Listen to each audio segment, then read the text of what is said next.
সুপ্রিয় শিক্ষার্থীরা, জাতীয় বিশ্ববিদ্যালয় উদ্যোগে পরিচালিত অনলাইন ক্লাসরুম থেকে তোমাদেরকে স্বাগত জানাচ্ছি। আমি এস রুবাইয়াত ফাহিম, সহকারী অধ্যাপক, ব্যবস্থাপনা বিভাগ, সরকারি কমার্স কলেজ, চট্টগ্রাম। সুপ্রিয় শিক্ষার্থীরা, কেমন আছো তোমরা? আশা করছি ভালো আছো। আজকে আমাদের অপারেশনস ম্যানেজমেন্টের 12তম লেকচার এবং শেষ লেকচার। তো এরও আগে আমরা আরো 11টা লেকচারে তোমাদের সামনে হাজির হয়েছিলাম অপারেশনস ম্যানেজমেন্ট কোর্সটা নিয়ে। আচ্ছা, তো আমার ক্লাসের প্রথম যে লেকচারটা শুরু করেছিলাম সেই লেকচারে আমি আমার একটা পরিকল্পনা বলেছিলাম, এই কোর্স নিয়ে আমার পরিকল্পনাটা কি। তো সেই পরিকল্পনাতে আমি তোমাদের সাথে শেয়ার করেছিলাম যেটা সেটা ছিল, আমরা পরিকল্পনা করেছিলাম আমাদের যে অপারেশন ম্যানেজমেন্টের যে কোর্সটা দেয়া আছে সেই কোর্সটা জন্য আমাকে 12টা লেকচার ফিক্স করে দেয়া আছে, 12টা লেকচারে শেষ করতে হবে। তাই আমি পরিকল্পনা করেছিলাম 11টা লেকচারে আমাদের পুরো সিলেবাসটা আমরা আলোচনা করব। এর পরবর্তীতে 12তম লেকচারে এসে পুরো সিলেবাসটা একটা রিভিউ করব। আজকে আমাদের সেই ক্লাস। আমরা গত ক্লাসে আমরা পুরো সিলেবাসটা আমরা আলোচনা করেছি, আজকে আমরা রিভিউ করব। এখন যারা শুনছো আমাকে, আমি তোমাদেরকে বলবো আজকের ক্লাসটা খুবই গুরুত্বপূর্ণ। তার কারণ আমাদের যে অপারেশন ম্যানেজমেন্টের যে কোর্সটা আছে, যে সিলেবাসটা দেওয়া আছে, সিলেবাসটা অনেক এক্সটেন্ডেড একটা সিলেবাস এবং বিভিন্ন ইউনিভার্সিটিতে এই সিলেবাসটা পড়ানো হয় এবং সেখানে ম্যাক্সিমাম জায়গায় আমি দেখেছি কমপক্ষে যে 40 ঘন্টায় এই কোর্সটা পড়ানো হয়। তো 40 ঘন্টার যে কোর্স, সেই কোর্সটা আমি চেষ্টা করেছি যে 11টা ক্লাসের মধ্যে শেষ করতে, এবং তোমরা ইতিমধ্যে দেখেছো যে আমাদের প্রত্যেকটা ক্লাস ছিল অন অ্যান অ্যাভারেজ 40 মিনিট করে। তার মানে 11টা ক্লাসে 40 × 11 440 মিনিট বা 7.5 ঘন্টা। তো 40 ঘন্টার ক্লাসটা যেহেতু 7.5 ঘন্টায় আলোচনা করেছি, তো এটা খুবই স্বাভাবিক পুরোপুরি প্রত্যেকটা বিষয় হয়তোবা ঠিক সেভাবে তোমরা বুঝতে পারোনি। তবে আমার সর্বোচ্চ চেষ্টা ছিল, আমি আমার সর্বোচ্চ চেষ্টা করেছি যে আমাদের যে সিলেবাসটা দেয়া আছে সিলেবাসের প্রত্যেকটা বিষয়ে কভার করতে, এবং প্রত্যেকটা বিষয়ের মধ্যে আমি এই অধ্যায়ের মধ্যে যেটা সবচেয়ে বেশি গুরুত্বপূর্ণ সেইগুলোর উপর সবচেয়ে বেশি সময় নিয়ে চেষ্টা করেছি, এবং আমি যে প্রত্যেকটা বিষয় সমান করে বুঝতে পারিনি। তো এই জন্যই আমি আমার মূলত এইভাবে পরিকল্পনা করেছিলাম। আজকে আমরা যেটা করব, 12তম লেকচারে এসে পুরা কোর্সটা আমি আবার রিভিউ করব। তো পুরা কোর্সের যে যে বিষয়গুলো জানা দরকার, আমাদের যে যে বিষয়গুলো আমার মনে রাখা দরকার, এই কোর্সে যদি আমাকে আত্মস্থ করতে চাই, পরবর্তীতে কাজে লাগাতে চাই, প্রত্যেকটা বিষয় আমি এখন রিভিউ করব। আমরা যাব, তার আগে একটু বলে রাখি সেটা হচ্ছে অপারেশন ম্যানেজমেন্ট কোর্সটা খুবই গুরুত্বপূর্ণ। এটার বাস্তব প্রয়োগ দিন দিন বাড়ছে, অতীতেও ছিল, এখনো আছে এবং সামনে আরো বাড়বে। তো তোমাদের প্রতি আমার যে পরামর্শ থাকবে সেটা হচ্ছে অপারেশন ম্যানেজমেন্ট কোর্সটা একটু ভালো করে পড়বে। যদি তুমি ভালো করে পড়ো তাহলে আশা করি তোমার ভবিষ্যৎ জীবনে এটা তোমার অনেকটুকু কাজে লাগবে। তো আমরা শুরু করছি আজকে আমাদের রিভিউ ক্লাস। জাতীয় বিশ্ববিদ্যালয়ের পক্ষ থেকে তোমাদেরকে শেষবারের মতো আবারও স্বাগত। আমরা যাই সামনে দেখে, আমরা আলোচনার বিষয় ছিল আমাদের অপারেশনস ম্যানেজমেন্ট।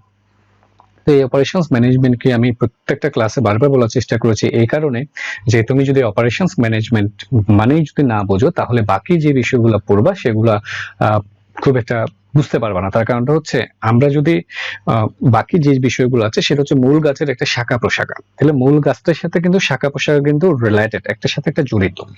তো আমরা এই জন্য আমি আমার লেকচার তুমি বুঝে দেখে থাকবে যে প্রত্যেকটা বারবার চেষ্টা করেছি যত কিছুই বলি না কেন সবগুলো অপারেশন ম্যানেজমেন্টের সাথে কিভাবে লিঙ্কড সে কথাগুলো বলার চেষ্টা করেছি। তো আবারও শেষবারের মতো অপারেশনস ম্যানেজমেন্টটা একটু করে বলি। অপারেশনস ম্যানেজমেন্ট মানে হচ্ছে অপারেশনস এবং ম্যানেজমেন্ট দুইটা সমন্বিত রূপ। তো এক্ষেত্রে বলে রাখি সেটা হচ্ছে ম্যানেজমেন্টটা এমন একটা বিষয়, ম্যানেজমেন্ট হচ্ছে একটা সার্বজনীন বিষয়। ম্যানেজমেন্টের যে টুলস টেকনিক্স গুলো আছে, মানে সোজা কথায় ম্যানেজমেন্টটাকে আমরা যে কোনো জায়গায় অ্যাপ্লাই করতে পারি। বর্তমানে ম্যানেজমেন্টকে যে কোনো কাজে অ্যাপ্লাই করা হচ্ছে। তো প্রথম থেকে বলেছিলাম যে সময় কিভাবে কাজ করবা, সময়কে কিভাবে ব্যবস্থা করবে, এটার জন্য আমরা বলতে পারি যে টাইম ম্যানেজমেন্ট, তাই না? এনভায়রনমেন্টকে কিভাবে ব্যবস্থা করবে, এটার জন্য আমরা বলছি যে এনভায়রনমেন্ট ম্যানেজমেন্ট। সবকিছু ম্যানেজমেন্ট, যে কোনো কিছুর সাথে ম্যানেজমেন্ট অ্যাপ্লাই করা যায়। তাহলে এখানে আমরা অপারেশনে ম্যানেজমেন্ট অ্যাপ্লাই করব।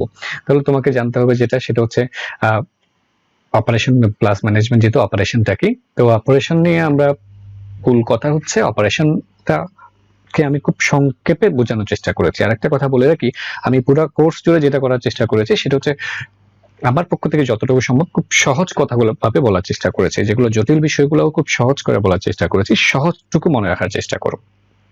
তার কারণ তুমি যদি সহজ বিষয়টা মনে রাখতে পারো, এরপরে তো যে আজকে তো এই কোর্সের মাধ্যমে আমি মাত্র দেখিয়ে দিলাম যে অপারেশন ম্যানেজমেন্টটা কি কি কি করতে হয় না করতে হয়, কিভাবে করতে হয়। আশা করি তোমরা যারা আমার লেকচার শুনেছো প্রথম থেকে, তোমরা এইটার উপর ভিত্তি করে আরো অনেকটুকু পড়াশোনা করবে, এবং পড়াশোনা করার জন্য তোমার কি কি বই পড়তে হবে সেগুলো আমি প্রথম ক্লাসে দেখিয়েছিলাম। তার বাইরেও বলছি ইন্টারনেটের মাধ্যমে তুমি প্রচুর সুযোগ পাবে।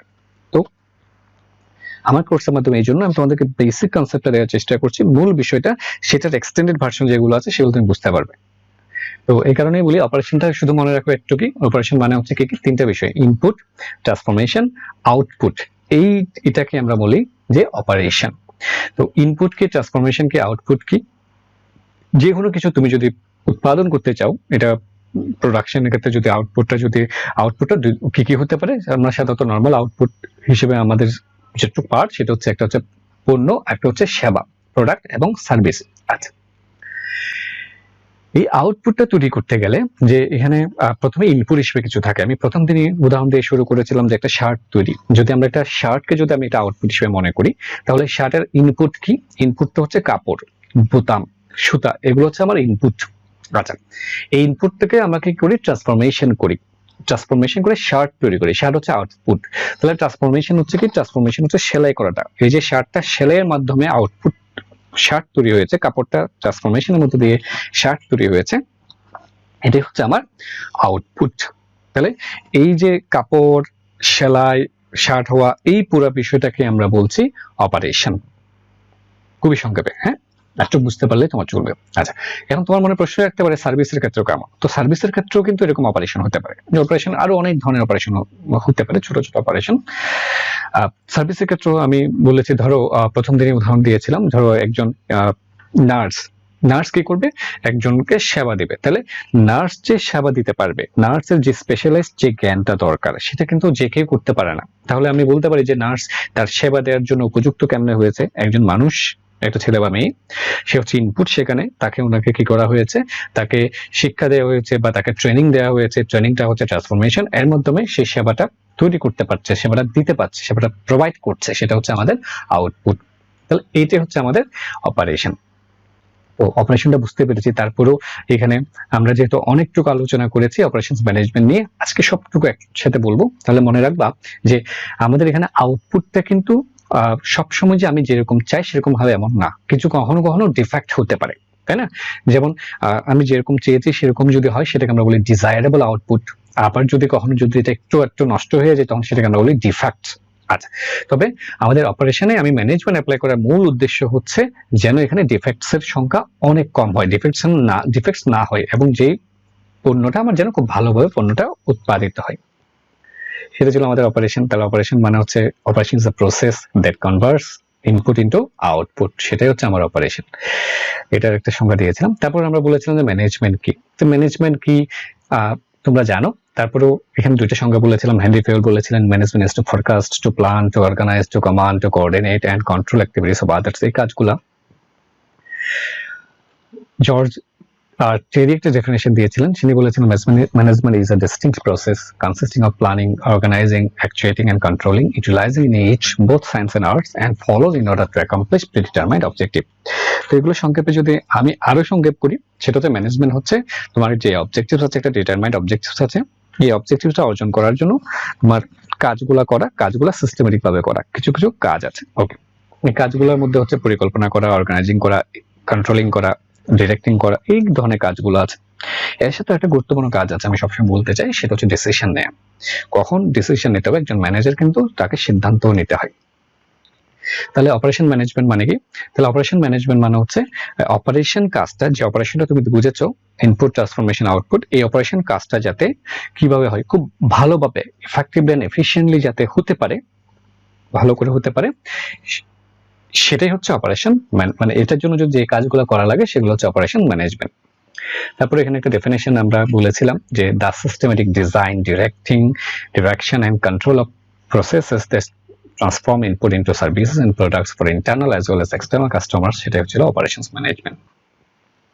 তাহলে অপারেশন ম্যানেজমেন্টকে বলছি যে উদ্দেশ্য অর্জনের জন্য, তাই না? অপারেশন ম্যানেজমেন্ট উদ্দেশ্য কি? তো এখানে ক্ষেত্রে আবারও বলি যে অপারেশন ম্যানেজমেন্টটা হচ্ছে ব্যবসার একটা পার্ট, তোমরা জানো মূল অর্গানাইজেশন একটা পার্ট। তাহলে ব্যবসার উদ্দেশ্য হচ্ছে অর্গানাইজেশনের উদ্দেশ্যকে অর্জন করা। তাহলে অর্গানাইজেশনের উদ্দেশ্য কি? যে কোনো ব্যবসা প্রতিষ্ঠানের আমরা বলি যে ব্যবসা প্রতিষ্ঠানের উদ্দেশ্য হচ্ছে মুনাফা অর্জন করা। আচ্ছা, তবে আবার আমরা যদি লং টার্ম উদ্দেশ্য বলি ব্যবসা, তখন কি করতে চাইবে? সে চায় যে তার মার্কেট শেয়ার বৃদ্ধি করবে। তবে বর্তমানে যেটা মনে করা হয়, আধুনিক জীবনে যেমন মনে করা হয়, ব্যবসার যত উদ্দেশ্যই আছে সব উদ্দেশ্যের মূল উদ্দেশ্য হচ্ছে কাস্টমার স্যাটিসফ্যাকশন নিশ্চিত করা। কাস্টমারকে তুমি যদি স্যাটিসফাই করতে পারো তাহলে কিন্তু তোমার মুনাফা অর্জনও হবে, তোমার ব্যবসাটাও সাস্টেইন করবে, তোমার মানে ব্যবসার প্রতি সবকিছু তৈরি হবে। তো এই কাস্টমার স্যাটিসফাই করতে গেলে অপারেশন কাজটা তো খুব ভালো হবে। তাহলে অপারেশনের মধ্যে আমাদের মূল উদ্দেশ্যগুলো কি কি আছে আমরা সেটা যদি দেখি, অপারেশন ম্যানেজমেন্টের ডেফিনেশন আরেকটা দিয়েছিলাম আমরা। তারপর যে অবজেক্টিভস অফ অপারেশনস ম্যানেজমেন্ট, এটা হচ্ছে গুরুত্বপূর্ণ। কাস্টমার স্যাটিসফ্যাকশন নিশ্চিত করতে গেলে, ব্যবসার মূল উদ্দেশ্যকে অর্জন করতে গেলে অপারেশন ম্যানেজমেন্টের উদ্দেশ্যগুলো কি? এই ক্ষেত্রেও বলবো অপারেশন ম্যানেজমেন্টের অনেকগুলো উদ্দেশ্য আছে, অনেক বইতে অনেক ধরনের উদ্দেশ্যগুলো বলে। তবে আমার উদ্দেশ্য হচ্ছে মূল বিষয়গুলো যেন তুমি মনে রাখতে পারো, অনেক বেশি কিছু মনে রাখতে গিয়ে যেন মূল বিষয়গুলো যাতে মনে না রাখে। এই জন্য আমরা পুরো অপারেশন ম্যানেজমেন্ট জুড়ে তোমাকে বলেছিলাম যে অপারেশন ম্যানেজমেন্টের মূল উদ্দেশ্য হচ্ছে চারটা, এই চারটা মাথার মধ্যে রাখো। এটা হচ্ছে রাইট কোয়ালিটি। তুমি অপারেশনটা ম্যানেজমেন্ট অ্যাপ্লাই করার মাধ্যমে এমন ভাবে করবা যেন তোমার আউটপুটটার কোয়ালিটিটা খুবই ভালো হয়, রাইট কোয়ালিটি হয়, এই জায়গায় যেন কোনো স্যাক্রিফাইস না হয়। তারপর হচ্ছে সেটা হচ্ছে রাইট কোয়ান্টিটি। যতটুক দরকার ততটুক যেন তুমি কোয়ান্টিটি তৈরি করতে পারো, কোয়ান্টিটি প্রোডাক্ট তৈরি করতে পারো। এক্ষেত্রে ডিমান্ড অ্যানালাইসিস করতে হয়। আমরা বিভিন্ন পর্যায়ে দেখেছি ডিমান্ড অ্যানালাইসিসের মাধ্যমে যতটুকু তোমার ডিমান্ড ঠিক ততটুকু তোমার কোয়ান্টিটি পণ্য তৈরি করতে হবে, তাই না? ওকে, তবে আজকের দিনে যেহেতু বৃহদায়তন ব্যবসা প্রতিষ্ঠানের যুগে আমরা যাই, তখন আমরা অবশ্যই যেটা চেষ্টা করি সেটা হচ্ছে বেশি পণ্য তৈরি করতে, রাইট কোয়ান্টিটি তৈরি করা, মানে রাইট কোয়ান্টিটি মানে কি বলবো, অতিরিক্ত বা লার্জ কোয়ান্টিটি যেন তুমি তৈরি করতে পারো। তবে লার্জ কোয়ান্টিটি তৈরি করার আগে তোমার ডিমান্ডটাও কি করতে হবে, চিন্তা করে নিতে হবে, তাই না? তবে আমরা তো এই আলোচনা থেকে বুঝেছি যে আমরা আজকের দিনে ডিমান্ডটাও ক্রিয়েট করতে পারি। তারপর হচ্ছে প্রিডিটারমাইন টাইম, তোমার কাছে যে সময়টা ডিটারমাইন করে দেওয়া থাকবে। তো প্রিডিটারমাইন টাইমটা বোঝার জন্য আমরা তো এখন ক্লিয়ার, যেটা অপারেশন ম্যানেজমেন্ট পড়ে আসছে, আমরা দেখেছিলাম যে শিডিউলিং দেখেছিলাম, সূচিকরণ। তো সূচিকরণ থেকে আমরা কিন্তু আগে থেকে এটা ডিটারমাইন করা থাকে কোন সময় কোন কাজটা হবে। তো সেই ডিটারমাইন টাইমের মধ্যে আমাকে কাজটা শেষ করে বা আউটপুটটা তৈরি করাই হচ্ছে অপারেশন ম্যানেজমেন্টের আরেকটা গুরুত্বপূর্ণ উদ্দেশ্য। নেক্সট সেটা হচ্ছে প্রি এস্টাবলিশ কস্ট, বা সোজা কথাই যে লো কস্ট বা কম্পিটিটিভ কস্টে যেন আমি পণ্যটা তৈরি করতে পারি। আমি কোয়ালিটি প্রোডাক্ট তৈরি করলাম, তাই না? কোয়ালিটি প্রোডাক্ট তৈরি করতে গিয়ে আমরা অনেক টাকা ইনভেস্ট করতে হলো, তাহলে কিন্তু লাভ হবে না। আমরা কোয়ালিটি ম্যানেজমেন্ট অ্যাপ্লাই করি, তাই না? তোমরা তো পড়ে আসছো কোয়ালিটি ম্যানেজমেন্ট। কোয়ালিটি ম্যানেজমেন্টের মূল উদ্দেশ্য হচ্ছে কোয়ালিটি পণ্য তৈরি করবা কিন্তু কম কস্টে, কস্ট লাগবে কম, কোয়ালিটির উৎপন্ন হবে বেশি। সেইটা এই কোয়ালিটি ম্যানেজমেন্ট তৈরি করাই হচ্ছে মূলত অপারেশনস ম্যানেজমেন্টের অন্যতম উদ্দেশ্য। তাহলে অপারেশন ম্যানেজমেন্টের এই উদ্দেশ্যগুলা অর্জনের জন্য আমরা যেটা দেখেছিলাম সেটা হচ্ছে আমরা বিভিন্ন জায়গায় বিভিন্ন জায়গায় বিভিন্ন সিদ্ধান্ত আমাদেরকে নিতে হয়। যেমন ম্যাটেরিয়াল কেমন লাগবে সেগুলো আমরা সিদ্ধান্ত নিয়েছিলাম। মেন মেশিনের জন্য আমরা বলেছিলাম যে লোকেশন লেআউট করতে হবে। তারপর বলেছিলাম ট্রান্সফরমেশন, আউটপুটটা কেমন হবে এটার জন্য আমরা বলেছিলাম সেটা হচ্ছে আমাদেরকে প্রোডাক্ট ডিজাইন করতে হবে, আউটপুট কেমন হবে এটা জানার জন্য আমরা প্রোডাক্ট ডিজাইন করে আসছি। আউটপুট নিয়ে আরো চিন্তা করি, আউটপুটটা কোয়ালিটি আউটপুট হতে হবে, কোয়ালিটি আউটপুট কেমন তৈরি করবো, কোয়ালিটি ম্যানেজমেন্টের জন্য পড়ে আসছি আমরা। ট্রান্সফরমেশনটা কেমন হবে এটার জন্য আমরা পড়ে আসছি। প্রসেস সিলেকশন, কোন প্রসেসে সিলেক্ট করলে, প্রসেসটা কিভাবে ডিজাইন করলে, কিভাবে লেআউট, প্রসেসটা আগে লেআউটটা তৈরি করে ফেললে তোমার জন্য সুবিধা হবে। এর বাইরেও আমরা আরো পড়েছি যে অপারেটিং ডিসিশন, এই অপারেশন কাজটা কমপ্লিট করতে গেলে কি কি সিদ্ধান্তগুলো তোমাকে নিতে হবে, যেমন অনেক ধরনের সিদ্ধান্ত ছিল, অ্যাগ্রিগেট প্ল্যানিং বা পড়ে এসছে বিষয়গুলো। এরপর আমরা বলেছিলাম যে পুরো কাজটা যদি তুমি চিন্তা করো যে অপারেশনের কাজ মধ্যে যে ছোট্ট একটা অনেকগুলো কাজ আছে, কাজগুলোকে ডিজাইন করে রাখতে হবে যাতে কি হয় তোমার কাস্টমার, যাতে এখানে যারা এমপ্লয়িরা যারা আছে তারা যাতে স্যাটিসফাইড থাকে, তারা যাতে ভালো পণ্যগুলো তৈরি করতে চায়। এরপরে আমরা দেখেছিলাম যে স্ট্র্যাটেজি ফলো করতে হয় অপারেশনের জন্য। এই সবগুলো আমরা পড়ে আসছিলাম। আচ্ছা, এবার যাই স্কোপ অফ অপারেটিং ম্যানেজমেন্ট। এটা কি কি পড়ে আসছে দেখো। যেমন এখানে আছে প্রোডাক্ট ডিজাইন এন্ড ডেভেলপমেন্ট, আমরা পড়েছি। সেলস ফোরকাস্টিং, এই যে ফোরকাস্টিং পড়েছি। Facility planning and plant location, প্ল্যান্টটা কোথায় অবস্থিত হবে সেটাও আমরা আলোচনা করে আসছি। Facility layout and plant layout, প্ল্যান্টটা মানে তোমার ফ্যাক্টরির ভিতরে প্ল্যান্টটার কি অবস্থা থাকবে, ভেতরের অবস্থা কেমন হবে, লেআউট সেগুলো পড়েছো তুমি। প্রোডাকশন প্ল্যানিং, প্ল্যানিং সম্পর্কে অনেক ধরনের প্ল্যানিং নিয়ে আলোচনা করেছি। প্রজেক্ট শিডিউলিং নিয়ে আমরা পড়ালেখা করে আসছি। প্রোডাকশন কন্ট্রোল নিয়ে আমরা পড়ে আসছি। কোয়ালিটি কিভাবে কন্ট্রোল করতে হয়, কোয়ালিটি ম্যানেজমেন্ট আমরা পড়েছি। ম্যাটেরিয়ালস ম্যানেজমেন্ট পড়েছি, ম্যাটেরিয়াল ম্যানেজমেন্ট পড়েছি। প্রোডাকশন বিভিন্ন ধরনের মডেল নিয়েও আমরা কিছু একটু এমআরপি, ইআরপি এগুলো নিয়ে আলোচনা করেছি। আচ্ছা, সোজা কথাই আমরা অপারেশনস ম্যানেজমেন্টের যে স্কোপ আছে প্রত্যেকটা বিষয়ে কিন্তু টাচ করার চেষ্টা করেছি। তাহলে আমরা এরপরে আলোচনা করেছিলাম অপারেশন স্ট্র্যাটেজি নিয়ে কি এখানে কত কিছু বিষয় ছিল আমাদের। এটা অপারেশন স্ট্র্যাটেজি হচ্ছে আসলে কি, এটা বুঝতে গেলে বুঝতে হবে যে কৌশল, স্ট্র্যাটেজি মানে হচ্ছে কৌশল, যে এই অপারেশন ম্যানেজমেন্টের যে কাজগুলো আছে, তাই না, এই কাজগুলো তোমাকে করতে গেলে তোমাকে কি করতে হবে, কোনো না কোনো স্পেশাল কোনো প্ল্যান নিতে হবে, সেটাকে আমরা বলেছিলাম অপারেশন স্ট্র্যাটেজি। তো অপারেশন স্ট্র্যাটেজির জন্য মূলত যেটা করতে হতো সেটা হচ্ছে মার্কেট অ্যানালাইসিস করা লাগতো আমাদের। তারপর প্রথম হচ্ছে এই অপারেশন স্ট্র্যাটেজি নেওয়ার জন্য বা তিনটাকে গুরুত্ব দিয়েছিলাম। একটা হচ্ছে কর্পোরেট স্ট্র্যাটেজি মানে কি, প্রতিষ্ঠানের তোমার অর্গানাইজেশনের যে মূল স্ট্র্যাটেজিটা আছে সেই স্ট্র্যাটেজিকে বেস করে তুমি আগাবা। তারপর বলেছিলাম সেটা হচ্ছে মার্কেট অ্যানালাইসিস করতে হবে, মার্কেটের কি অবস্থা, বাজার কি অবস্থা, হ্যাঁ সেটা দেখতে হবে। তারপর হচ্ছে কমপ্লিট প্রায়োরিটি, তুমি স্ট্র্যাটেজি নেওয়ার সময় কোন কোন বিষয়কে গুরুত্ব দিবা আগে সেটাকে তোমাকে বিবেচনা করতে হবে, সেগুলো নিয়ে আমরা কথা বলেছি। তারপর আমরা গিয়েছিলাম সার্ভিস স্ট্র্যাটেজি, মানে অপারেশনের যে স্ট্র্যাটেজি যদি বলো, সার্ভিস ক্ষেত্রে যদি নাও সেটা হচ্ছে সার্ভিস স্ট্র্যাটেজি। তারপর ম্যানুফ্যাকচারিং সিস্টেম, আর হচ্ছে মাস কাস্টমাইজেশন। কাস্টমাইজেশন মানে কি, কাস্টমাইজেশন মানে হচ্ছে কাস্টমাররা যা চায় সে অনুযায়ী তোমার প্রোডাক্টটা পরিবর্তন করাটাকে বলে কাস্টমাইজেশন। আজকের দিনে আমি যদি কি করতে চাই, আমি যদি কাস্টমারকে স্যাটিসফাই করতে চাই, কাস্টমার স্যাটিসফ্যাকশন নিশ্চিত করতে চাই, তাহলে আমাকে যেটা করতে হবে সেটা হচ্ছে কাস্টমার স্যাটিসফ্যাকশন নিশ্চিত করতে হবে, তাই তো। আচ্ছা, তো কাস্টমার স্যাটিসফ্যাকশন নিশ্চিত করার জন্য আমরা কাস্টমাইজেশনকে গুরুত্ব দিই। এক্ষেত্রে কিভাবে কাস্টমাইজেশনের গুরুত্ব দিই, জন্য আমরা দেখেছিলাম যে আমি যদি শার্টের কথা বলি, আমরা বিভিন্ন লেভেলের শার্ট তৈরি করি, বিভিন্ন সাইজের শার্ট তৈরি করি, বিভিন্ন কালারের শার্ট তৈরি করি, কিসের ভিত্তিতে, কাস্টমারদের চাহিদার ভিত্তিতে, তাই না, বিভিন্ন রঙের, বিভিন্ন ডিজাইনের। এই হচ্ছে কাস্টমাইজেশন, এটা একটা গুরুত্বপূর্ণ স্ট্র্যাটেজির পার্ট আমাদের। আচ্ছা, তো স্ট্র্যাটেজি নিয়ে আরো বোঝানোর জন্য আমরা দেখেছিলাম যে একটা অর্গানাইজেশনে কি কি ধরনের স্ট্র্যাটেজি থাকে। তো অর্গানাইজেশনের মূল যে স্ট্র্যাটেজি থাকে সেটাকে আমরা বলি কর্পোরেট স্ট্র্যাটেজি, ও মেইন যে বিষয়টা। তারপর হচ্ছে এই ব্যবসার এটা লং টার্ম, তারপর এটার উপর বেস করে কিছু বিজনেস, কোনো একটা স্পেসিফিক বিজনেস জন্য স্পেসিফিক বিজনেস স্ট্র্যাটেজি দাঁড় করানো হয়। তারপর থাকে ফাংশনাল স্ট্র্যাটেজি। এই ফাংশনাল স্ট্র্যাটেজি হচ্ছে তিন ধরনের। আমি এক্ষেত্রে বলে রাখি, ব্যবসা প্রতিষ্ঠানকে আমরা মূল তিনটা বড় বড় ডিভিশন থাকে আসলে।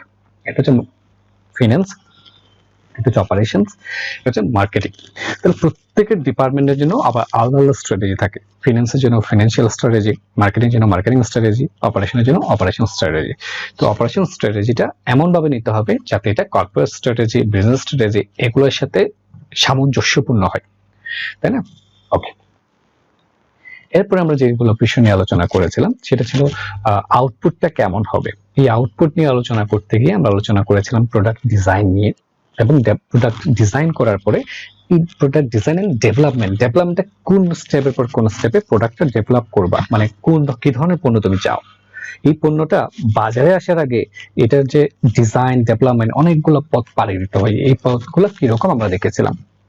তারপর হচ্ছে origin of the product idea, তারপর হচ্ছে প্রসেস সিলেকশন। প্রসেস হচ্ছে যে ট্রান্সফরমেশন যে তুমি করছো, তুমি কোন প্রসেসে যাবা, তাই না। প্রসেসটা বিভিন্ন ধরনের হতে পারে। আমি যেমন বলেছিলাম যে শার্টটা তুমি হাতে সেলাই করতে পারো, মেশিনে সেলাই করতে পারো, তা কোন প্রসেসে তুমি যাবা, এই প্রসেস এর বিষয় নিয়ে আমরা আলোচনা করেছিলাম। তাহলে আমরা যদি একটু দেখি যে প্রোডাক্ট ডিজাইন এন্ড ডেভেলপমেন্টটা করার জন্য বেশ কিছু স্টেপের কথা আমরা বলেছিলাম। প্রথমে যেটা করতে হয়, যে কোনো পণ্য যখন তুমি বাজারে আনতে যাবা, এটার জন্য প্রথমে আইডিয়া জেনারেট করবা, মানে কি ধরনের পণ্য আনা যায়, তোমার আইডিয়াটা কি, আইডিয়াটা নিয়ে প্রথমে জেনারেট করবা। তারপর যে আইডিয়াগুলো তোমার সামনে আছে এগুলো থেকে একটা স্ক্রিনিং করবা, মানে যে কোনো আইডিয়া থেকে যে কোনো একটাকে তুমি বেছে নিবা। ওকে, তারপর 3 নম্বরে যেটা বলেছিলাম সেটা হচ্ছে কনসেপ্ট ডেভেলপমেন্ট এন্ড টেস্টিং। যে আইডিয়াটা তুমি বেছে নিয়েছো সেটাকে তুমি টেস্ট করে দেখবা বাজারে আসলে এটা এই আইডিয়াটা আসলে বাস্তবায়ন মানে করতে পারছো কিনা তুমি, এটা আসলে কেমন। তারপর হচ্ছে মার্কেট স্ট্র্যাটেজি ডেভেলপমেন্ট। দেখো, চিন্তা করে দেখো, পণ্যটা কিন্তু এখনো আসে না, এটার জন্য আমরা মার্কেট স্ট্র্যাটেজি নিয়ে দিচ্ছি। কারণ যে পণ্যটা তুমি বাজারে আনবা সেই পণ্যটার জন্য কি মার্কেটিং স্ট্র্যাটেজি তুমি নিবা, এটা বাজারে ছাড়ার জন্য, বিক্রি করার জন্য, কাস্টমারদের কাছে পরিচিত করার জন্য, কাস্টমারদেরকে কনভিন্স করার জন্য কি মার্কেট স্ট্র্যাটেজি নিবা, সেটা কিন্তু প্রথমেই আমরা চিন্তা করে ফেলি। আচ্ছা, মার্কেটিং স্ট্র্যাটেজির পরে আসে সেটা হচ্ছে ফিজিবিলিটি স্টাডি।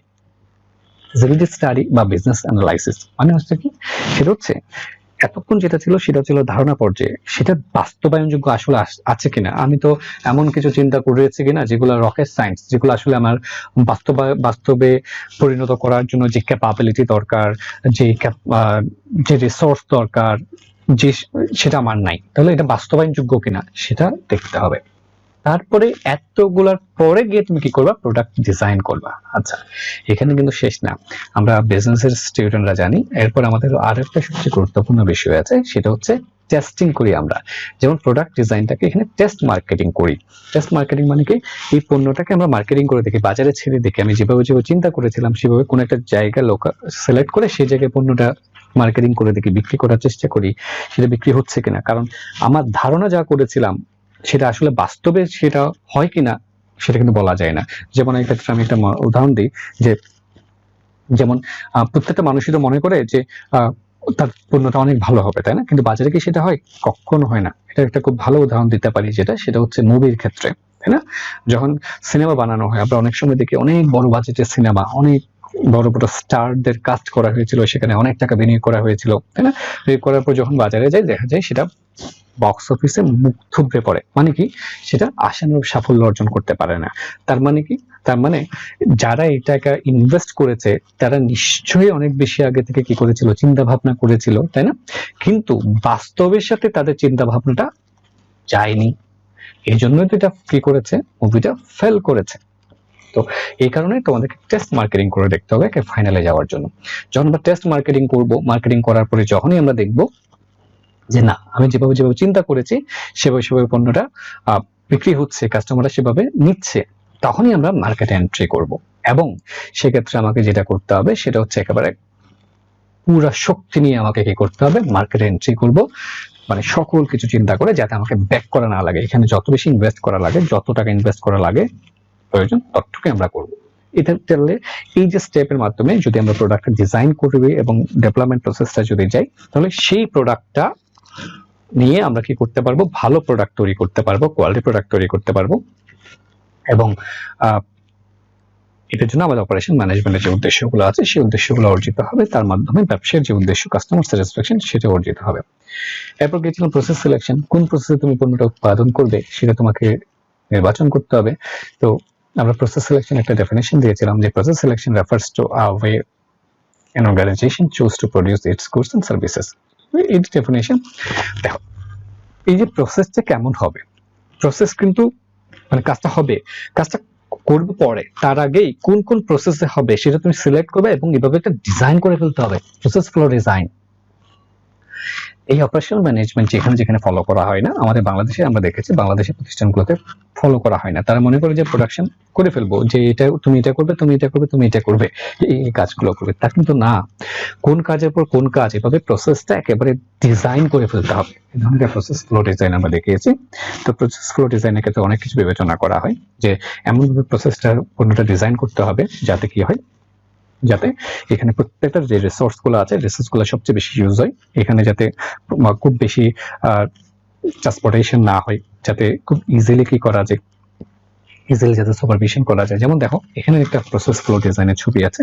তো এরপরে আমরা যে বিষয়টা নিয়ে আলোচনা করেছিলাম সেটা হচ্ছে লোকেশন এবং লেআউট। আচ্ছা, এই লোকেশন এবং লেআউট মানে হচ্ছে তুমি যে অপারেশন কর্মকাণ্ডটা সম্পন্ন করবা, তাই না? এই অপারেশন কর্মকাণ্ডটা সম্পন্ন করতে গেলে তুমি তো এটা কোথাও না কোথাও পণ্যটা উৎপাদন করবে। তো যেখানে উৎপাদন করবে তোমার ফ্যাক্টরিটা লোকেশনটা কোথায় হবে, কোন দেশের কোন স্থানে তুমি এটাকে লোকেট করবা, তাই না? এরপর হচ্ছে লেআউট। লেআউট মানে হচ্ছে এই প্রতিষ্ঠানের অভ্যন্তরে, তোমার ফ্যাক্টরির অভ্যন্তরে তোমার যে প্রোডাকশনের জন্য যেই বিষয়গুলো আছে সেটা তুমি কিভাবে সাজাবে, সেটাই ছিল আমাদের লেআউট। এটা কিন্তু একটা স্ট্র্যাটেজিক ডিসিশন ছিল আমাদের। তো এটা নিয়ে যদি আমরা একটু বলি, যে প্ল্যান লোকেশন নিয়ে বলা ছিল, যে plan location refers to the location of organisation. তুমি বুঝো এটা, it refers to selection of specific site for establishment of the physical unit of production process. Production প্রসেসের ফিজিক্যাল ইউনিটটা কোথায় হবে এটা জানার জন্য মূলত এই লোকেশনটা আমরা আলোচনা করি। না, একটা গুরুত্বপূর্ণ বিষয় সেটা হচ্ছে it is a strategic decision of an organisation. এটা কিন্তু একটা স্ট্র্যাটেজিক ডিসিশন, মানে স্ট্র্যাটেজি মানে হচ্ছে লং টার্ম ডিসিশন। আমরা পরবর্তীতে আলোচনা করেছি, তোমরা দেখেছো আমাদের ডিসিশন গুলো মূলত তিন ধরনের থাকে। এটা হচ্ছে লং টার্ম, একটা থাকে ইন্টারমিডিয়েট টার্ম, একটা থাকে শর্ট টার্ম, তাই না? এই স্ট্র্যাটেজিক ডিসিশন বলতে লং টার্ম, তাহলে প্ল্যানটা কোথায় অবস্থিত হবে, এটা কিন্তু একটা লং টার্ম ডিসিশন। এই লং টার্ম ডিসিশনের ক্ষেত্রে আমাদেরকে প্রথমে সিদ্ধান্ত নিতে হয় যে কান্ট্রি ডিসিশন, যে কোন দেশে আমার প্ল্যানটা অবস্থিত হবে, এটার সময় বেশ কিছু বিষয় বিবেচনা করতে হয়, political risk, government role, attitude, incentive গুলা, কালচারাল বিষয়গুলা, অনেক কিছু বিষয় বিবেচনা করে আমরা সিদ্ধান্ত নিই যে কোন দেশে স্থাপন করলে আমার জন্য সেটা ভালো হবে। এরপর সিদ্ধান্ত নিই যে রিজিয়ন বা কমিউনিটি ডিসিশন, মানে ওই দেশের কোন অঞ্চলে আমার ফ্যাক্টরিটা স্টাবলিশ আমি করব। এরপরে সিদ্ধান্ত নিতে হয় সাইট, মানে ওই অঞ্চলের কোথায়, যেমন আমরা যদি বলি বাংলাদেশে তুমি সিদ্ধান্ত নিয়েছো বা কোনো ফ্যাক্টরি বাংলাদেশে স্থাপন করবো, তাহলে বাংলাদেশে কোন জেলায় বা কোন বিভাগে, তাহলে যদি সিদ্ধান্ত নাও যে চট্টগ্রাম জেলায়, চট্টগ্রাম জেলার কোন স্থানে তুমি সিদ্ধান্ত স্থাপন করবা, যেটা স্থাপন করার সময় তোমরা অনেকগুলো ফ্যাক্টর এখানে আমরা বিবেচনা করব। এরপর গিয়েছিলাম যেটা, সেটা হচ্ছে লেআউট। লেআউট মানে কি? লেআউট মানে হচ্ছে এটা সাজানো, অভ্যন্তরে সাজানো, কি কি সাজাবা, মেশিনারি, ইকুইপমেন্ট, আদার ইন্ডাস্ট্রিয়াল ফ্যাসিলিটিস। কেন করবে এগুলো? Achieving quick production at least cost, যাতে এমনভাবে ভালোভাবে সাজাতে হবে যেন তোমার প্রোডাকশন কুইক প্রোডাকশনে তুমি যেতে পারো এবং কস্টটা যাতে কম হয়। তারপরে আমরা এরপরে যে বিষয়গুলো নিয়ে আলোচনা করেছিলাম সেটা ছিল quality management, total quality management, TQM. এরপর প্ল্যানিং এন্ড কন্ট্রোল টুলস গুলো নিয়ে দেখেছিলাম। তো টিকিউএমটা কি ছিল?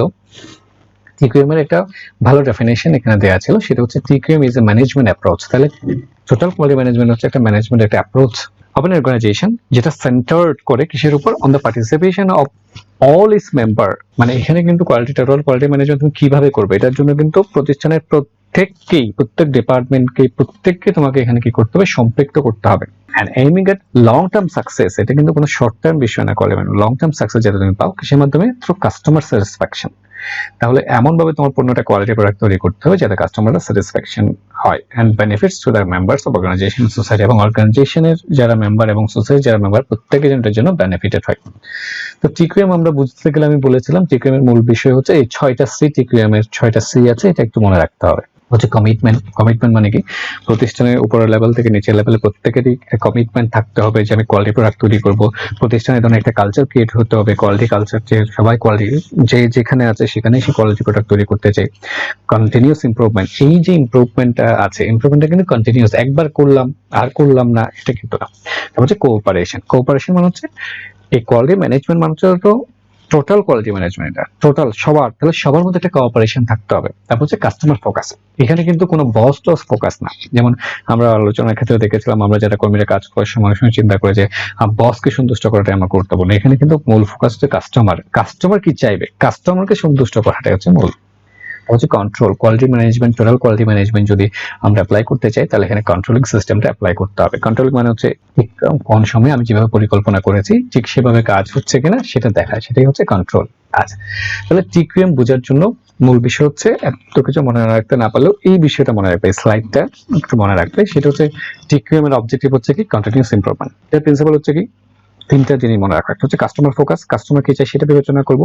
এটা হচ্ছে প্রসেস ইমপ্রুভমেন্ট, এখানে কিন্তু প্রোডাক্ট ইমপ্রুভমেন্ট করবো না, আমি প্রসেস ইমপ্রুভমেন্ট করবো, কারণ এখানে বিশ্বাস করা হয় যে তুমি যে পণ্যটা যে প্রসেসের মধ্য দিয়ে আসে, ফাইনাল প্রোডাক্ট আসে, ওই প্রসেসের প্রত্যেকটা সাইড যদি তুমি ডেভেলপ করো তাহলে কোয়ালিটি প্রোডাক্ট হতে বাধ্য। এই জন্য এখানে হচ্ছে প্রসেস ইমপ্রুভমেন্ট। তারপর হচ্ছে টোটাল ইমপ্রুভমেন্ট। টোটাল মানে হচ্ছে পুরা সবার সবকিছু। প্রোডাক্টের ক্ষেত্রে যদি দেখো, প্রোডাক্টের প্রত্যেকটা জিনিসকে তুমি ইমপ্রুভ করো। প্রোডাক্টের যেহেতু কালার রংটা ভালো করেছো, বাকিগুলো ভালো করেনি এমন না, টোটাল ইমপ্রুভমেন্ট। এর জন্য কি কি এলিমেন্টস এখানে কাজ করে? এর সাথে গুরুত্বপূর্ণ হচ্ছে leadership, education and training, supportive structure, communication, reward and cognition, measurement, এই বিষয়গুলো এখানে বিবেচনা হয় টিকিউএম এর গুরুত্ব। এবার যে আমরা কস্ট অফ কোয়ালিটি, আচ্ছা এই কোয়ালিটির সাথে কিছু কস্ট জড়িত, এটা একটু মনে রাখতে হবে। এই জন্য বলি যে এটা আসলে খুব একটা মিসআন্ডারস্টুড হয়, অনেকে এটা বুঝতে পারে না। তো এই জন্য আমি বলি যে কস্ট অফ কোয়ালিটি বোঝার জন্য এখানে মূলত দুই ধরনের কস্ট আছে, একটা হচ্ছে কস্ট অফ কনফরমেন্স, একটা হচ্ছে cost of non conformance. Cost of conformance গুলো কি? একটা হচ্ছে প্রিভেনশন কস্ট, একটা হচ্ছে appraisal cost. Cost of non conformance কোনগুলো? একটা হচ্ছে ইন্টারনাল ফেলিয়ার কস্ট, একটা হচ্ছে এক্সটার্নাল ফেলিয়ার কস্ট। আচ্ছা, তো এখানে বলে রাখি যে কস্ট অফ কনফরমেন্স মানে হচ্ছে সে খরচগুলো যেটা কোনো একটা পণ্য যাতে ভালো পণ্য তৈরি হয় এটা করার জন্য আগে থেকে যেটা করা হয় সেটা হচ্ছে কস্ট অফ কনফরমেন্স। আচ্ছা, এবং কস্ট অফ নন কনফরমেন্স মানে কি? মানে হচ্ছে কোনো একটা পণ্য তৈরি হয়ে যাওয়ার পরে যদি পণ্যটা কোনো কারণে নষ্ট হয় তাহলে এই পণ্যটা ঠিক করার জন্য যে খরচ হয় সেটা হচ্ছে নন কনফরমেন্স। তাহলে পণ্যটা যাতে ভালো পণ্য তৈরি হয় এটার জন্য হচ্ছে আগে যেগুলো করবা সেগুলো হচ্ছে কনফরমেন্স, পরে যেগুলো করবা নষ্ট হয়ে গেলে ঠিক করার জন্য যেগুলো করবা সেগুলো হচ্ছে নন কনফরমেন্স। তাহলে কস্ট অফ কনফরমেন্সের জন্য সবচেয়ে গুরুত্বপূর্ণ যেটা সেটা হচ্ছে প্রিভেনশন কস্ট। প্রিভেনশন কস্ট কি তুমি বললে বুঝতে, উদাহরণ দিয়েছি আমরা কয়েকটা, তাহলে তুমি বুঝতে পারো। যেমন মার্কেট রিসার্চ, মানে প্রোডাক্টটা আসার আগেই যে তুমি বাজার রিসার্চ করছো। কোয়ালিটি প্ল্যানিং, কি ধরনের কোয়ালিটি পণ্য তৈরি করা যায়। New product review, field trial, আগেই cost of research and development, মানে পণ্য ডিজাইন করার আগে যে প্রোডাক্ট ডিজাইনে আমরা যে ডিজাইন এন্ড ডেভেলপমেন্টে যেগুলো দেখেছিলাম সেগুলোকে আমরা বলছি প্রিভেনশন কস্ট। তার মানে এখানে মনে করা হচ্ছে তুমি যদি ডিজাইনটা, মানে পণ্যটা বাজারে আসার আগে, পণ্যটা যখন অনেক কম্পিউটারে থাকবে, ডিজাইন পর্যায়ে থাকবে, সেখানেই যদি তুমি অনেক টাকা খরচ করো, এই কস্ট খরচগুলা করো, তাহলে তোমার পণ্যটা কোয়ালিটি পণ্য হবে। এরপর হচ্ছে অ্যাপ্রাইজাল কস্ট। অ্যাপ্রাইজাল কস্ট হচ্ছে কোনগুলা, পণ্যটা যখন প্রসেসিং এ থাকবে, ওই প্রসেসিং এর সময় যে খরচগুলো হবে সেগুলো হচ্ছে অ্যাপ্রাইজাল কস্ট। মানে ইন্সপেকশন করবা, তুমি টেস্ট অফ পারচেজ করবা, in process and final inspection করবা, মানে ইন্সপেকশনের জন্য। তাহলে আমি সঙ্গে বলি, কোন একটা পণ্য মানে প্রসেসে, মানে তোমার ফ্যাক্টরিতে উৎপাদন শুরু হওয়ার আগের যে খরচ, এগুলোকে আমরা বলছি প্রিভেনশন কস্ট। পণ্য ফ্যাক্টরিতে যখন থাকে তখনকার যে খরচগুলো আছে এগুলোকে বলছি অ্যাপ্রাইজাল কস্ট। তারপর হচ্ছে ইন্টারনাল ফেলিয়ার এবং এক্সটার্নাল ফেলিয়ার। না, পণ্যটা যদি তৈরি হয়ে যাওয়ার পরে যেগুলো খরচ, এগুলা আবার দুই রকম, একটা হচ্ছে ইন্টারনাল, একটা হচ্ছে এক্সটার্নাল। পণ্য তৈরি হয়ে গেছে কিন্তু পণ্যতে ডিফেক্টস আছে, কিন্তু আমি কাস্টমারকে দেওয়ার আগেই আমার কাছে ধরা পড়েছে, তখন ঠিক করার জন্য যে খরচগুলো হয় সেটা হচ্ছে ইন্টারনাল ফেলিয়ার কস্ট। এগুলো হচ্ছে কি, cost of rework, scrap, defective waste, এগুলা 100% ইন্সপেকশন। আবার হচ্ছে এক্সটার্নাল ফেলিয়ার কস্ট। এগুলো হচ্ছে কোনগুলো, সেগুলো হচ্ছে কাস্টমারদেরকে দিয়ে দেওয়ার পরে যদি ডিফেক্টস থাকে, এগুলা পরবর্তী ঠিক করার জন্য যেগুলো হয়, যেমন warranty charge, company adjustment, return material allowance, এগুলো। তাহলে কস্টগুলোকে বুঝতে পেরেছি, কস্ট একটা গুরুত্বপূর্ণ, যে এটা একটু মনে রাখা উচিত। আমি আবারও বলছি, কোন একটা পণ্য যদি আমি কোয়ালিটির পণ্য তৈরি করতে চাই, সেটার সাথে কিছু কস্ট জড়িত। কস্টগুলো হচ্ছে কস্ট অফ কনফরমেন্স, একটা হচ্ছে নন কনফরমেন্স। আচ্ছা, আমি পেছনে তোমাদের দেখাই। তাহলে কস্ট অফ কনফরমেন্স, এটা হচ্ছে cost of non conformance. Cost of কনফরমেন্সটা কেন, পণ্যটা যেন তৈরি হওয়ার আগে যেন এটাতে কোনো ডিফেক্ট না থাকে, এটা দেখার জন্য, মানে ভালো পণ্য তৈরি হওয়ার জন্য যেটা খরচ সেটা হচ্ছে কস্ট অফ কনফরমেন্স। পণ্যটা তৈরি হয়ে গেছে, হওয়ার পর এটাতে ডিফেক্ট পাইছো, এটা ঠিক করার জন্য যেটা খরচ সেটা হচ্ছে কস্ট অফ নন কনফরমেন্স। আচ্ছা, এবার আসি আগের খরচগুলো। আগের খরচগুলো আবার দুই রকম, একটা হচ্ছে প্রিভেনশন, একটা হচ্ছে অ্যাপ্রাইজাল। প্রিভেনশন হচ্ছে কখন পণ্যটা ফ্যাক্টরিতে উৎপাদন হওয়ার আরো আগের পর্যায়ে যে খরচগুলো, সেগুলো হচ্ছে প্রিভেনশন কস্ট। ফ্যাক্টরিতে আসার পরে এগুলো ঠিকভাবে হচ্ছে কিনা দেখার জন্য ইন্সপেকশন জাতীয় যে খরচগুলো আছে, এগুলো হচ্ছে অ্যাপ্রাইজাল। পণ্য তৈরি হয়ে গেছে, তৈরি হওয়ার পর দেখলাম যে ডিফেক্টস আছে, কিন্তু ডিফেক্টস ধরা পড়ছে বিক্রির আগে, তখন যে খরচগুলো ঠিক করার জন্য যে খরচগুলো লাগবে সেটা হচ্ছে ইন্টারনাল ফেলিয়ার কস্ট। কাস্টমারকে দিয়ে দেওয়ার পরে তখন যদি ভুল ধরা পড়ে, আবার এনে ঠিক করার জন্য যে খরচগুলো পড়ে সেগুলো হচ্ছে এক্সটার্নাল ফেলিয়ার কস্ট। তো আমরা এরপরে যাই, সেটা হচ্ছে impact on TQM on cost. এই যে এতক্ষণ কস্টগুলো পড়লাম, এগুলোর উপর কি টিকিউএম এর কোনো প্রভাব আছে? অবশ্যই প্রভাব আছে। আমরা একটা এক্সাম্পল দেখিয়েছিলাম, দেখো আমরা একটা দেখিয়েছিলাম, যেটা সেটা হচ্ছে টিকিউএম এর আগে এবং টিকিউএম এর পরে। আমরা দেখলাম যে টিকিউএম এর আগে যে খরচ অনেক বেশি লাগে, টিকিউএম যখন তুমি অ্যাপ্লাই করো তখন কিন্তু খরচ অনেক কমে যায়। তবে এখানে একটা গুরুত্বপূর্ণ বিষয় যেটা, সেটা হচ্ছে এখানে মূল খরচটা কিন্তু আমরা করি প্রিভেনশন কস্ট, মানে পণ্যটা বাজারে আসার অনেক আগেই আমরা খরচগুলো করি। তো তুমি দেখো যে উদাহরণটা দেওয়া আছে, সেখানে কিন্তু আফটার টিকিউএম এর ক্ষেত্রে প্রিভেনশন কস্ট একটু বিফোর টিকিউএম এর তুলনায়, মানে টিকিউএম অ্যাপ্লাই করার আগের থেকে কিছুটা বেশি, কিন্তু ওভারঅল কস্ট কিন্তু টিকিউএম এর ক্ষেত্রে অনেক কম। তো এই জন্য টিকিউএম এর মূল বিষয় হচ্ছে কি করবা, পণ্যটা ডিজাইন এন্ড ডেভেলপমেন্ট পর্যায়ে তোমাকে মূল খরচটা করতে হবে, সোজা করে প্রিভেনশন কস্ট। এই জন্য আমরা একটা বলেছিলাম, একটা বিষয় যেটা সেটা হচ্ছে এটা আলবার্ট আইনস্টাইন একটু দেখিয়েছিলাম, বলেছিলাম ইন্টেলেকচুয়াল সলভ প্রবলেমস। ইন্টেলেকচুয়াল যারা, তারা প্রবলেম সলভ করে, কিন্তু যারা জিনিয়াস তারা কিন্তু প্রিভেন্ট করে। তাহলে প্রিভেন্ট হচ্ছে কোনটা, প্রিভেনশন কস্ট, মানে টিকিউএম। আচ্ছা, এরপর আমরা গিয়েছিলাম ইনভেন্টরি ম্যানেজমেন্ট। তাহলে ইনভেন্টরি ম্যানেজমেন্ট মানে হচ্ছে কি, ইনভেন্টরি ম্যানেজমেন্ট মানে হচ্ছে তোমার প্রতিষ্ঠানে যেই সব ইনভেন্টরি গুলা লাগে, সেই ইনভেন্টরি গুলা কোথা থেকে আসবে, মানে কোন জায়গা থেকে কিনবো, কখন কিনবো, কতটুকু কিনবো, কোন সময়ে কিনবো, একসাথে কতগুলো কিনলে আমার কস্ট সর্বনিম্ন পর্যায়ে থাকবে, এগুলো নিয়ে যেসব চিন্তা ভাবনা, সেগুলো হচ্ছিল আমাদের ইনভেন্টরি ম্যানেজমেন্ট। তারপর ইনভেন্টরি কন্ট্রোলটা আমরা আলাদা করে আলোচনা করেছিলাম, তার কারণ হচ্ছে ইনভেন্টরি ম্যানেজমেন্ট একটা গুরুত্বপূর্ণ ইস্যু হচ্ছে ইনভেন্টরি কন্ট্রোল। ইনভেন্টরি কন্ট্রোলের ক্ষেত্রে আমরা মূলত দুইটা প্রশ্নের উত্তর খুঁজতে চাই, সেটা হচ্ছে কখন পণ্য কিনতে, কখন ইনভেন্টরি কিনতে হবে এবং কতটুকু কিনতে হবে। এই কতটুকু কেনার জন্য আমরা আলোচনা করেছিলাম, যেটা সেটা হচ্ছে ইনভেন্টরি ইকোনমিক অর্ডার কোয়ান্টিটি, মানে ইওকিউ। এরপরে আরো অনেকগুলো বিষয়ে গিয়েছিলাম। তাহলে ইওকিউ মানে কি, একটু মনে করার চেষ্টা করি।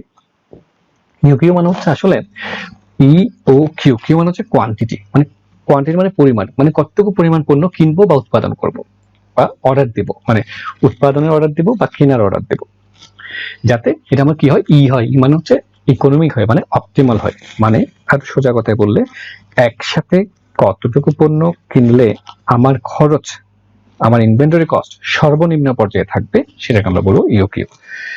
তো ইউকিউ একটা আমরা এখানে তোমাদেরকে মডেল দেখিয়েছিলাম, ইউকিউ কস্ট মডেল। এটা তুমি যদি যেতে চাও তোমাকে আগে কিছু অ্যাজাম্পশনকে মনে রাখতে হবে। আচ্ছা, তো আমরা যেভাবে চার্টের মাধ্যমে দেখিয়েছিলাম, এখানে আমরা বলেছিলাম যেটা সেটা হচ্ছে, দেখো আমরা বলেছিলাম যেটা সেটা ছিল যে এই যে দেখো, যে আমরা ধরলাম ইনভেন্টরি কস্ট মডেল বোঝানোর জন্য, এটা হচ্ছে ধরো তোমার কোয়ান্টিটি, তুমি একসাথে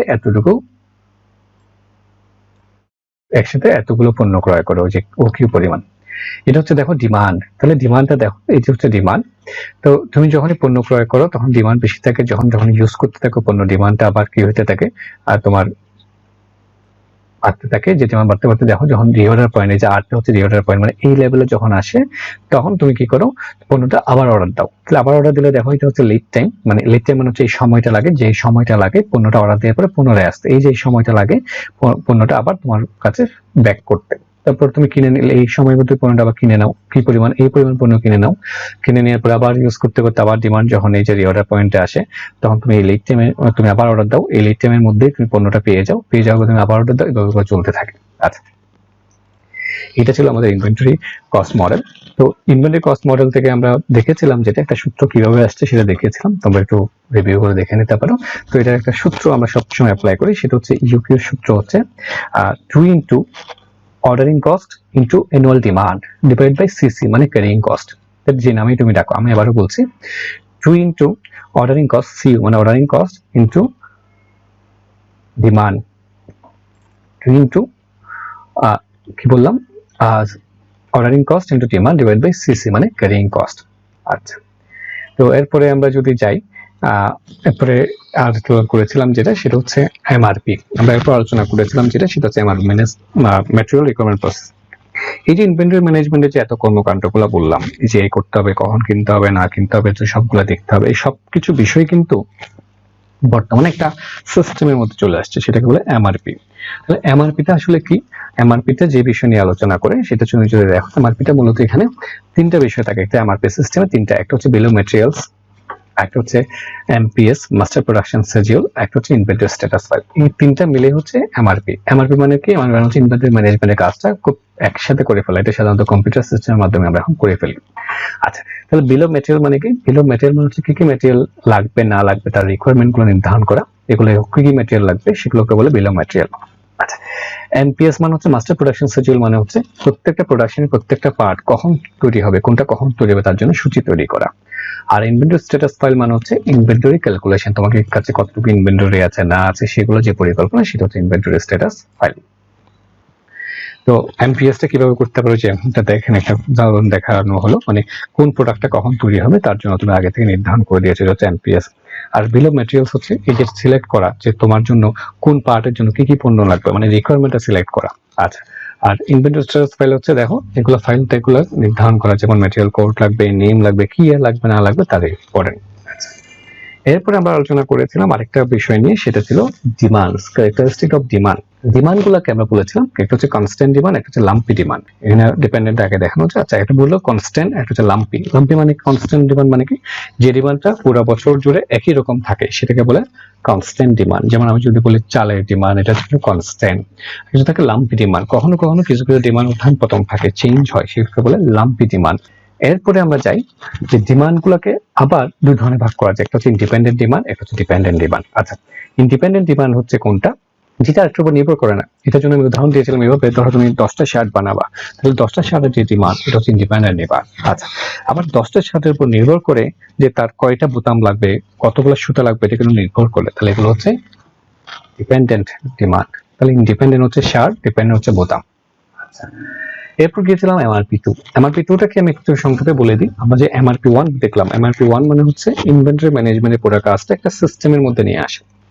এটার পরবর্তী ভার্সন হচ্ছে এমআরপি 2।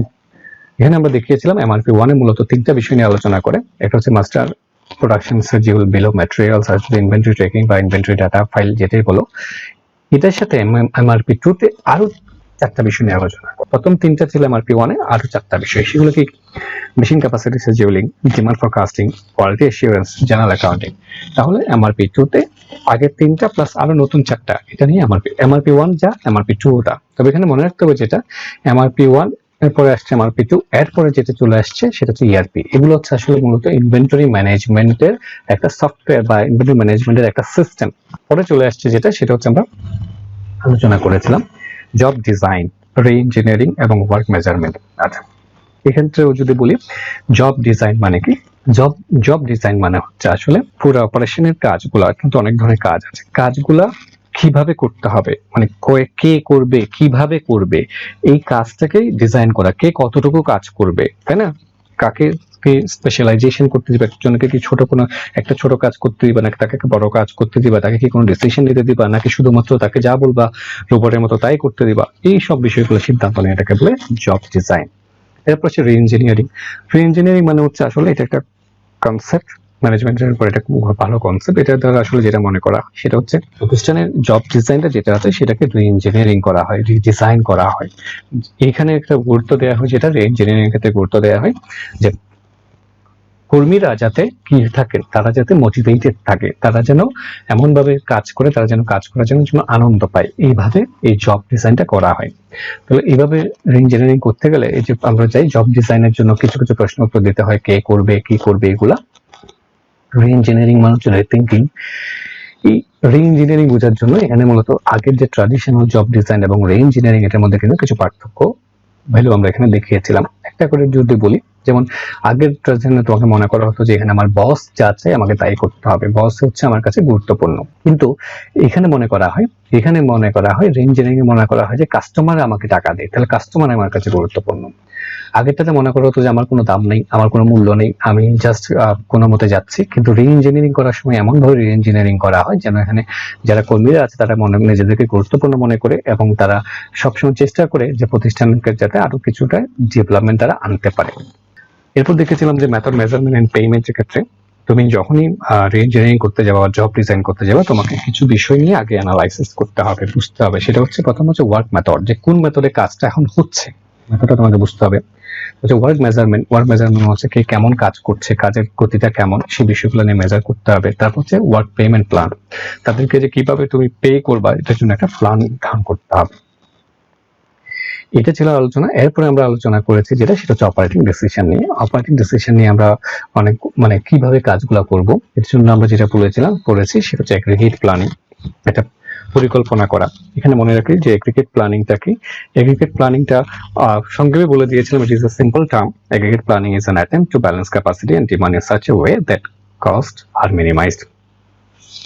এগ্রিগেট প্ল্যানিং হচ্ছে এমন এক ধরনের পরিকল্পনা করবা যেন এখানে ডিমান্ডের সাথে তোমার ক্যাপাসিটি একটা ব্যালেন্স হয়।